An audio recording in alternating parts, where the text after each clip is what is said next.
Hello everyone, आप लोग का बहुत बहुत स्वागत है स्टडी पॉइंट यूट्यूब चैनल पर। I welcome you all to study point. और आज के इस पर्टिकुलर वीडियो सेशन में हम लोग डिस्कस करने वाले हैं साइंस के कुछ बहुत ही इम्पॉर्टेंट 20 क्वेश्चन जो कि आपके एग्ज़ाम के लिए इम्पॉर्टेंट है।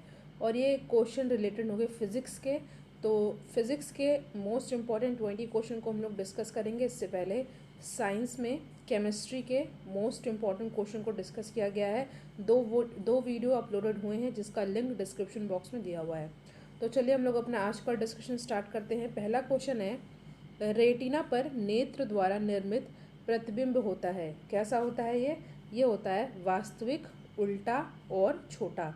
तो ऑप्शन ए हो जाएगा हमारा सही आंसर। देखिए, मानव नेत्र एक कैमरे के तरह ही होता है। इसका लेंस निकाय एक प्रकाश पर्दे जिसमें रेटिना या दृष्टिपटल हम लोग कहते हैं। ठीक है, पर्दे को हम लोग क्या कहते हैं? रेटिना या दृष्टिपटल। और यहाँ पर ही प्रतिबिंब बनता है।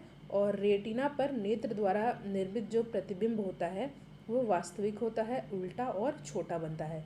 ये क्वेश्चन इंपॉर्टेंट है, एग्जाम में कई बार पूछा भी गया है। देखिए, इससे पहले मैं बता दूं आपके लोग के लिए साइंस, मैथ्स, रीजनिंग की अलग से प्लेलिस्ट बनी हुई है, तो आप उन वीडियो को भी देख सकते हैं। नेक्स्ट क्वेश्चन है, निम्नलिखित में से किसमें सर्वाधिक ऊर्जा होती है? हरा प्रकाश, पीला प्रकाश, नीला या लाल प्रकाश? तो इस क्वेश्चन का करेक्ट आंसर हो जाएगा ऑप्शन नंबर डी, नीला प्रकाश। ठीक है, लाल नहीं होगा, नीला होगा। ऑप्शन डी हो जाएगा हमारा सही आंसर। देखिए, नीले रंग के प्रकाश में सर्वाधिक ऊर्जा होती है। और प्रकाश तरंग के ऊर्जा को हम लोग कैसे निकालते हैं? इसका फॉर्मूला होता है E=HF।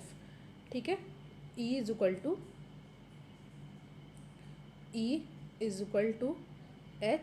जिसमें H क्या होता है? देखिए, जिसमें H होता है प्लांक नियतांक और F क्या होता है? F होता है तरंग आवृत्ति। ठीक है, नीले रंग के प्रकाश की आवृत्ति अन्य रंगों के प्रकाश की तुलना में सबसे ज़्यादा होती है, इसलिए इसकी ऊर्जा भी अधिक होती है। नेक्स्ट क्वेश्चन है, किसी व्यक्ति का पूरा प्रतिबिंब देखने के लिए एक समतल दर्पण की न्यूनतम ऊंचाई कितनी होनी चाहिए? तो ये होनी चाहिए व्यक्ति की ऊंचाई की आधी। ये क्वेश्चन इंपॉर्टेंट है, एग्जाम में पूछा गया है। ठीक है, ऑप्शन बी हो जाएगा हमारा सही आंसर। सभी क्वेश्चन इंपॉर्टेंट है। नेक्स्ट क्वेश्चन है हमारा, दंत विशेषज्ञ यानी डेंटिस्ट का जो शीशा होता है वो किस तरह का होता है? तो वो होता है नतोदर शीशा। ठीक है, ऑप्शन बी हो जाएगा हमारा करेक्ट आंसर। नतोदर को हम लोग क्या बोलते हैं इंग्लिश में? Concave mirror. ठीक है, कॉनकेव मिरर, याद कर लीजिएगा। ऑप्शन बी हो जाएगा हमारा सही आंसर। स्वच्छ आकाश का नीला रंग किस कारण से दिखाई देता है? आपको पता है क्वेश्चन कितना इंपॉर्टेंट है, कई बार एग्जाम में पूछा गया है। तो इस क्वेश्चन करेक्ट आंसर होगा प्रकाश के बिखरने के कारण। ठीक है, ऑप्शन बी हो जाएगा हमारा सही आंसर।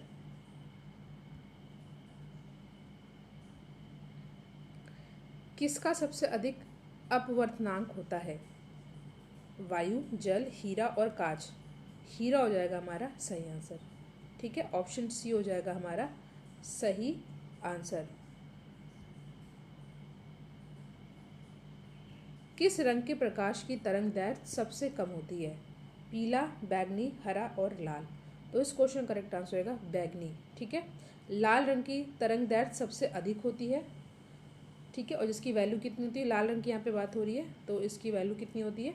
ये होती है 7.5 इंटू 10⁻⁻5 सेंटीमीटर।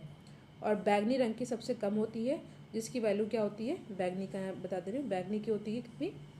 4 into 10⁻⁻5 centimetre. ठीक है, याद कर लीजिएगा, इंपॉर्टेंट क्वेश्चन है, इसलिए यहाँ पे हमारा ऑप्शन बी हो जाएगा हमारा करेक्ट आंसर। वैल्यू भी याद कर लीजिएगा, 4 इंटू 10⁻⁻5 सेंटीमीटर। और बैगनी की क्या है? यहाँ पे जाएगा 7.5 इंटू 10⁻⁻5 सेंटीमीटर। अगला प्रश्न है, लाल गुलाब को जब एक नीले फिल्टर से देखा जाता है तो यह किस रंग का दिखाई देता है? तो ये दिखाई देता है काले रंग का। ठीक है, ऑप्शन डी है हमारा सही आंसर। ठीक है, ऐसा क्यों होता है? देखिए, जब लाल गुलाब को एक नीले फिल्टर से देखा जाता है तो गुलाब काला रंग का दिखाई देता है क्योंकि नीला फिल्टर मात्र नीले प्रकाश को आगे जाने देगा, अन्य प्रकाश को वो अवशोषित कर लेता है। ठीक है, इंपॉर्टेंट क्वेश्चन, इजी क्वेश्चन, और ये पॉपुलर क्वेश्चन है, कई बार पूछा गया है परीक्षाओं में। सूर्य के प्रकाश को पृथ्वी तक पहुंचने में कितना समय लगता है? तो ये लगता है 8 मिनट 20 सेकेंड। ठीक है, 8 मिनट 20 सेकेंड। तो ऑप्शन सी है हमारा यहाँ पे सही answer, option C. Next question है, किसी संगीत यंत्र की ध्वनि तीव्रता मापी जाती है किसमें? महो में, हेनरी में, लक्स या डेसिबल? देखिए, किसी संगीत यंत्र की ध्वनि तीव्रता मापी जाती है डेसिबल में। D is our correct answer. कृषि कार्य में लगे ट्रैक्टर की आवाज़ किस स्तर से अधिक नहीं होनी चाहिए? इंपॉर्टेंट क्वेश्चन है, तो इस क्वेश्चन करेक्ट आंसर है 90 डेसिबल। ठीक है, 90 डेसिबल से अधिक नहीं होना चाहिए। और बीच किसके बीच से होती है? 90 से 100 के बीच। ठीक है, नॉर्मली इतनी ही होती है, मगर 90 डीबी से अधिक नहीं होनी चाहिए। डीबी मतलब डेसिबल। प्रतिध्वनि सुनने के लिए स्रोत और परावर्तन सतह के बीच कितनी न्यूनतम दूरी होनी चाहिए? तो इस क्वेश्चन करेक्ट आंसर होगा ऑप्शन नंबर बी, लगभग 17 मीटर। 17 मीटर। ठीक है, ऑप्शन बी है हमारा सही आंसर। देखिए, आप लोग के लिए डेली वीडियो अपलोड किया जाता है, तो आप लोग वीडियो को शेयर ज़रूर कर दिया करिए अपने फ्रेंड सर्कल में, और लाइक भी कर दिया करिए। और जो क्वेश्चन मैं आपसे पूछती हूँ उसका आंसर भी कमेंट सेक्शन में ज़रूर दिया करिए। बहुत से लोग आंसर देते हैं, आप लोग भी, जो लोग नहीं देते वो लोग भी क्वेश्चन का आंसर ज़रूर अटेम्प्ट किया करें। अगर आपको किसी भी क्वेश्चन में डाउट हो तो वो भी आप पूछ सकते हैं। प्रश्न है, निम्नलिखित में से कौन सा पदार्थ बिजली का कुचालक है परंतु ताप का सुचालक है? एस्बेस्टस, सेलुलॉयड, पनस्पेक या अभ्रक? 4 ऑप्शन आपके सामने दिया हुआ है। मोस्ट इंपॉर्टेंट क्वेश्चन है ये, और इस क्वेश्चन का करेक्ट आंसर होगा अभ्रक। ठीक है, ग्रेफाइट। देखिए, अभ्रक एक महत्वपूर्ण गैर धात्विक खनिज है। यह बिजली का कुचालक है परंतु ताप का सुचालक है। इसका उपयोग हम लोग किस लिए करते हैं? उद्योग में किया जाता है, क्योंकि इसमें विद्युत रोधन क्षमता अधिक होती है। तो डी है हमारे यहाँ पे सही आंसर। क्वेश्चन है, कौन सी धातु ताप का अच्छा सुचालक है परंतु बिजली का बुरा? स्वर्ण, अभ्रक, तांबा या चांदी? अभी जस्ट मैंने इस क्वेश्चन को डिस्कस किया है, आप इसका आंसर कमेंट सेक्शन में दीजिए। ठीक है, अभी जस्ट मैंने इस क्वेश्चन को आपको साथ डिस्कस किया है, इसका आंसर आपको कमेंट सेक्शन में देना है। नेक्स्ट, इनमें से कौन सा विद्युत का सर्वोत्तम चालक है? सर्वोत्तम चालक कौन सा है? आपके सामने 4 ऑप्शन दिया हुआ है। साधारण जल, उबला हुआ जल, समुद्री जल या आश्वित जल? तो यहाँ पे हमारा ऑप्शन सी हो जाएगा सही आंसर। देखिए, समुद्री जल में विभिन्न प्रकार के लवण घुले रहते हैं जो कि विद्युत प्रभावित करने पर धनायन और ऋणायन में टूटकर विद्युत प्रवाह में हेल्पफुल होते हैं, मददगार होते हैं। इसलिए समुद्र जल उपरोक्त सभी, यहाँ पे जो ऑप्शन दिया हुआ है यहाँ पे हमारा सही हो जाएगा। ठीक है, तो ऑप्शन सी हो जाएगा हमारा सही आंसर।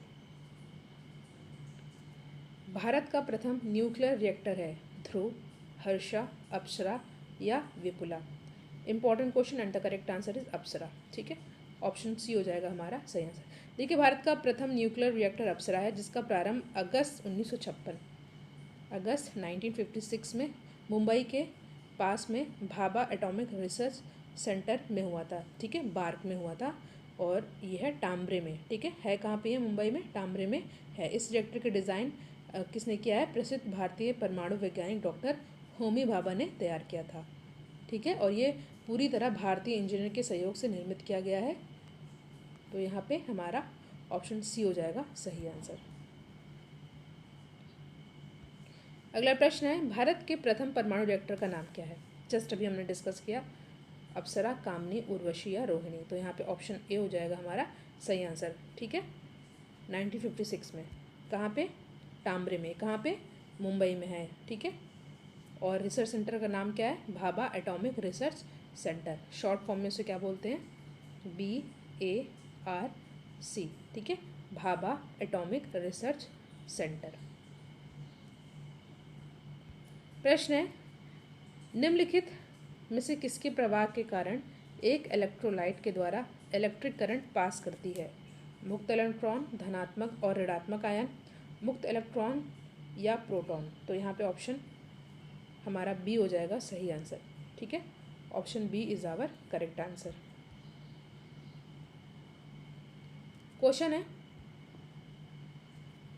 समान प्रवस्था में कंपायमान माध्यम के किन्हीं दो सबसे अधिक निकटतम कणों के बीच की दूरी कितनी होती है? तरंग दैर्घ्य, आवृत्ति, वेग या आयाम? तो यहाँ पे हमारा सही आंसर होगा तरंग दैर्घ्य। ठीक है, ऑप्शन ए है हमारा सही answer. Most important question of the video and the question is, radio तरंग का वेग कितना होता है? रेडियो तरंग का वेग कितना होता है? ये होता है 3 × 10⁸ मीटर पर सेकेंड।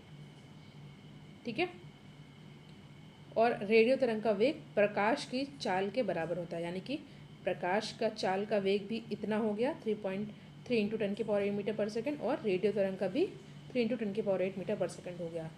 तो ऑप्शन सी हो जाएगा हमारा करेक्ट आंसर। याद रखिएगा, रेडियो तरंग का वेग प्रकाश की चाल के बराबर ही होता है। Last question of the video question है, एफएम प्रसारण बैंड किसके बीच में होता है? रेंज बताना है। ठीक है, VHF range, UHF range, HF range या उपयुक्त सभी? तो यहाँ पे हमारा सही आंसर हो जाएगा वीएचएफ, यानी कि वेरी हाई फ्रीक्वेंसी। एफएम प्रसारण बैंड वीएचएफ यानी कि वेरी हाई फ्रीक्वेंसी रेंज के बीच होता है। ठीक है, तो यहाँ पे ऑप्शन ए हो जाएगा हमारा सही आंसर। तो यहाँ पे हमने फिजिक्स के कुछ मोस्ट इंपॉर्टेंट क्वेश्चन को डिस्कस किया, जो कि आपके आने वाले एग्जाम के लिए इम्पॉर्टेंट है। सभी एग्जाम के लिए इम्पॉर्टेंट है क्वेश्चन, क्योंकि इस तरह के क्वेश्चन, ये सभी क्वेश्चन ऐसे हैं जो कि एग्जाम में बार बार रिपीटेडली पूछे जाते हैं। जो मैंने आपसे क्वेश्चन पूछा उसका आंसर कमेंट सेक्शन में जरूर दीजिएगा।